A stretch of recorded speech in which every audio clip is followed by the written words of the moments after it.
Today I'm going to show you how to do a nozzle check on an Epson Stylus Photo RX620. And this is nice and simple, we've done from the printer itself using nothing but a control panel found on the front of the machine. Now we need to be in the setup menu, which is shown by this screwdriver on the top left hand side of the screen.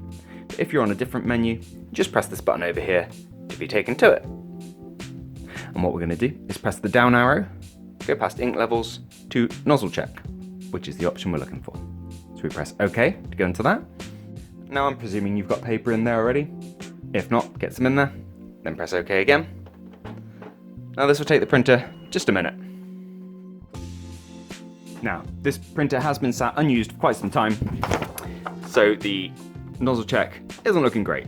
But what you should be looking at is something similar to this, with a breakdown of the black, cyan, magenta, yellow, light cyan, and light magenta ink.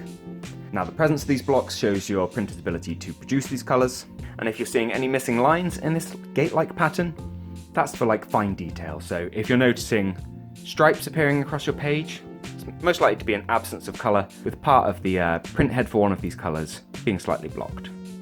If you're experiencing this, it is unlikely to actually be the cartridges problem. It's more likely to be the print head within the printer. So I'd recommend doing some head cleaning cycles from the printer, and you can jump straight into the head cleaning options from this menu just by pressing OK.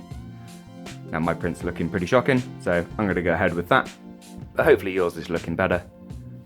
And you can just skip back a menu, pressing the back or the cancel button. If you have any other questions about this printer, we've got several other videos on our channel. If what you'd like to know isn't covered there, please do feel free to let us know in the comments down below. If you found this useful, please do let us know with a like, and we'll see you in the next video. Take care. Bye bye.